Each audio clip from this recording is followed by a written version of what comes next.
Yeah, I don't know if this video is going anywhere. It's kind of a response video to Fred, but I wanted to talk about something entirely different. So that really wouldn't make sense. So somehow I'm going to combine two videos, which is just ludicrous. So I'm going to make them together. Anyway, so Fred was talking about art again. You know, and that he doesn't really want to call what he's doing art. I guess if you do it good, then it's art. I mean, if you do it and it's bullshit, then it's not art. That's sort of how it works out, I think, in some respects. You know, expressions that are entirely, you know, great straight liney kind of things. It's almost like poetry.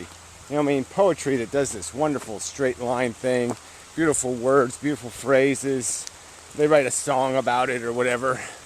Yeah, well that's art. And the stuff that just rambles and bambles, well, that's just, scribbling. So maybe you're still scribbling. I don't know. Can't be sure. But it could be art, could not be art. I don't know. I haven't got the message yet. I really haven't. I just don't get it. But that's just me. Yeah, it is raining. That's kind of why I want to do a Fred video. Just that that's sort of English. I'm not in Uncheshire yet, though. It's a ways off. But anyway, this is like, what's the other places you hang out? Yeah, I don't remember. This is like the Salt Walk. Yeah, it's kind of salty here. And then it gets like a little bit sugary over there. And then it's pickles over there, chopped pickles. And then there's Condiment Road. And mustard mud.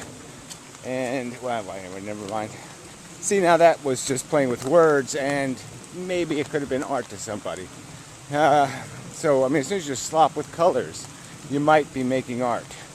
Because it'll be beautiful or intriguing, or it'll say something to somebody.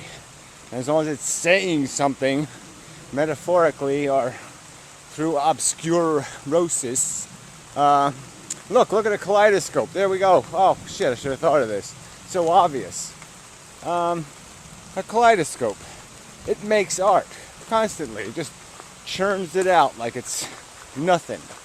Right? You just spin the little thing and blimpity blampity blue. Bingo bango. Our subjective senses are pleased because we have this wonderful symmetry, a mixture of colors. There's action taking place. It just satisfies the senses as being intriguing and interesting and captivating and all of those good things. And yeah, I gotta find a kaleidoscope and buy me one maybe. Well, anyway, I thought I had one somewhere. Just can't find it. But anyway, yeah, so there you go. Art. So art's not as good a word as we'd like it to be, maybe. Maybe we need to more precisely define what an art is. Because there's a rendering, you know, there's somebody who's trying to capture the essence of somebody, a caricature, and it requires a certain skill, and that sort of defines the art of it. The better the artisan, you know, the more real description as art becomes. And if they don't have the knack, they might want to call it art, but it's not really art. Even though they tried to make it art, it didn't make it.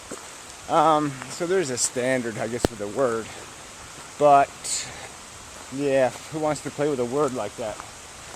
Too many definitions, too imprecise. It's doing too many things.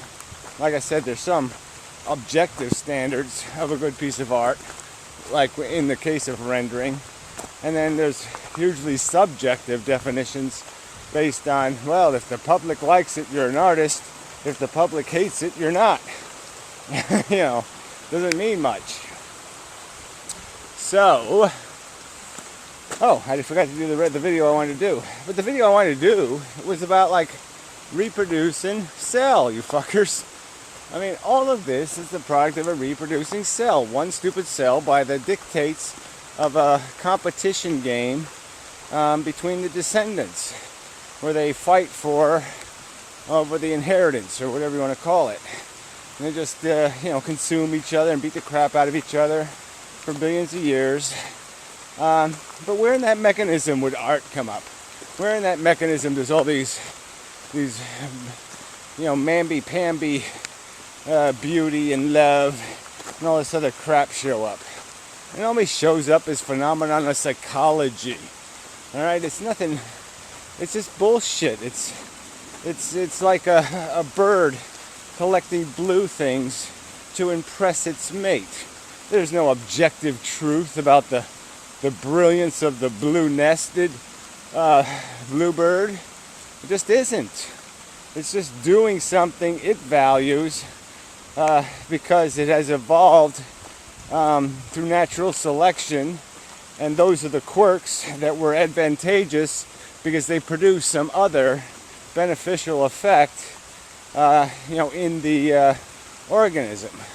So we could look at our art appreciation, our perception of beauty, our word love, and say what were the incidental consequences of that that made it valuable for natural selection to create animals that would say those words.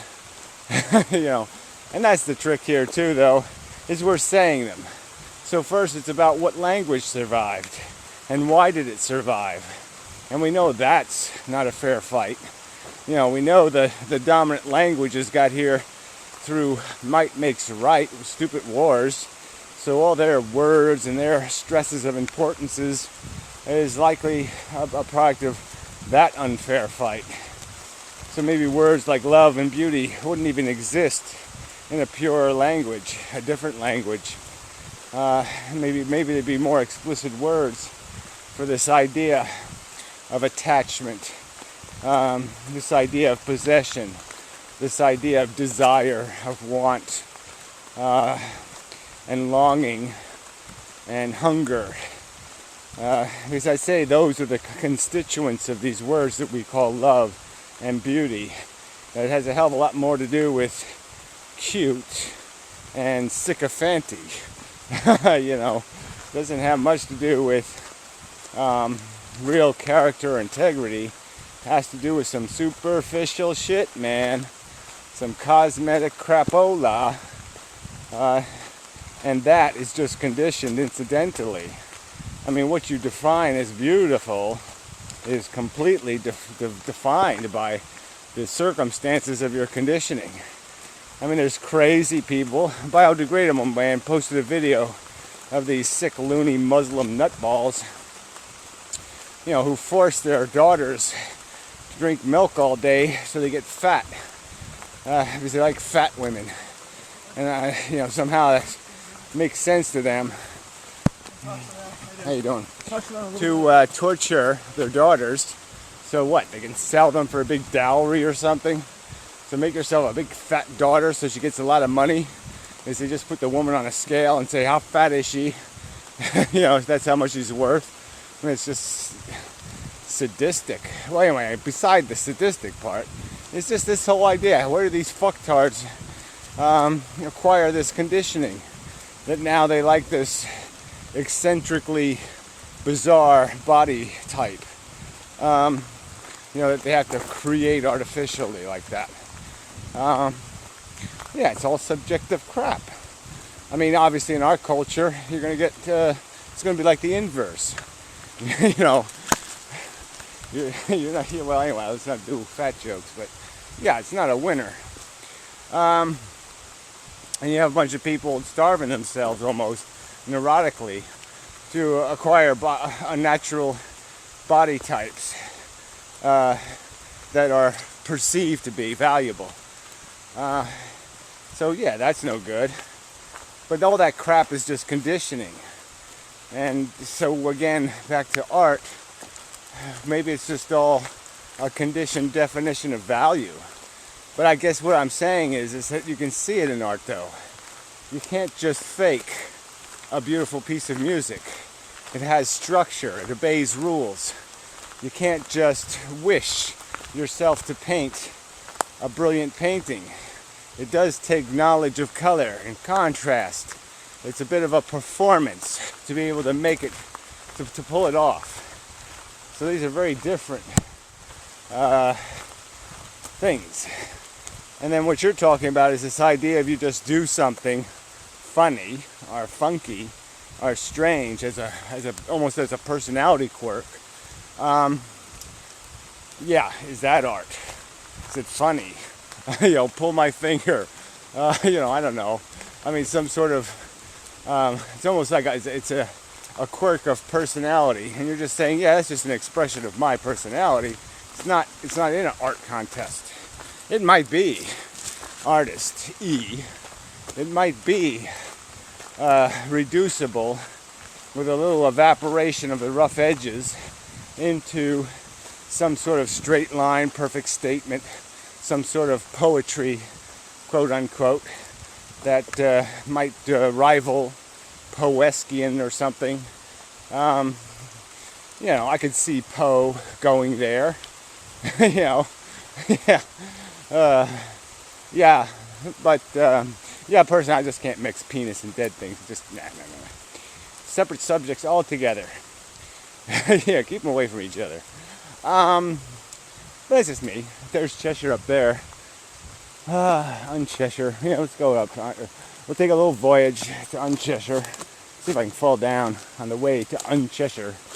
I don't know how it gets so far up this hill. All these are Japanese barberries. Look at this.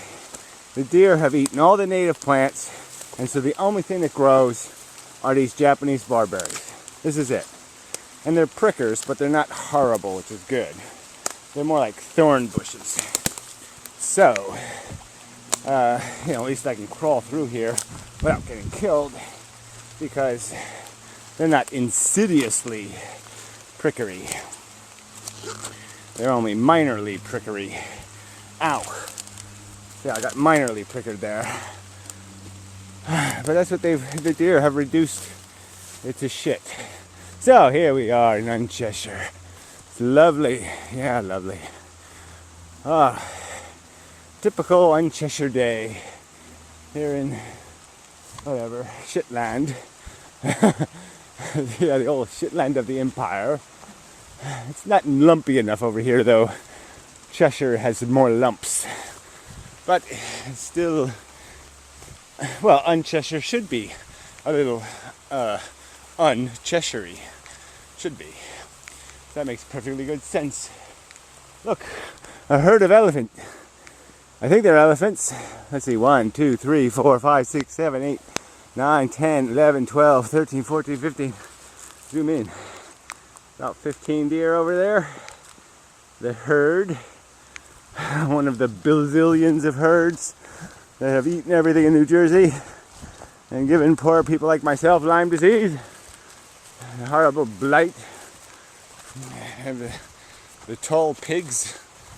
Yeah. Call them tall pigs. Ank, ank, ank. I don't like you. Go away. Maybe like some sort of what do you call that?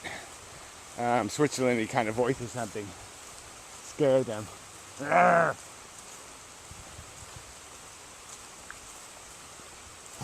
Oh, sorry.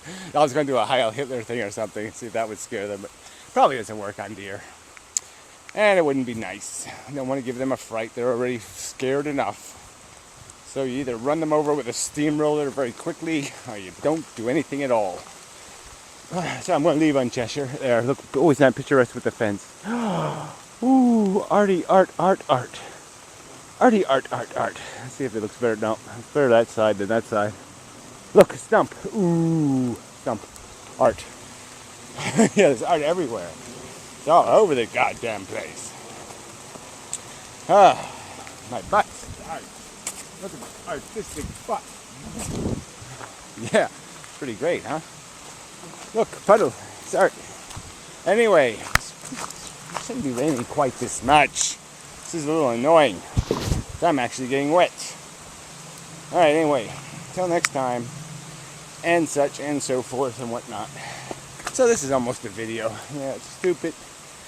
Probably pointless. But, compared to what? Yeah. I mean, it's not like Terminator 2. That's for sure. Yeah. Yeah, it's pretty bad. All right, I will try to be a little more disciplined and not turn the camera on until I have made a decision. Oh man, regarding what subject I'm going to talk about. Yeah, some assholes keep talking about my posture and my bad back. Guess what, assholes? When you have herniated discs and your cartilage is all smashed to shit, you know, if you start exercising good posture on top of that, you're going to be fucked. That's right. You have to have compensating posture, or you're going to be in big trouble. So anyway, I mean, damage has been done, so to speak. Years and years of hard labor in the capitalist work camps have ruined me. So anyway, until next time, and so forth and whatnot.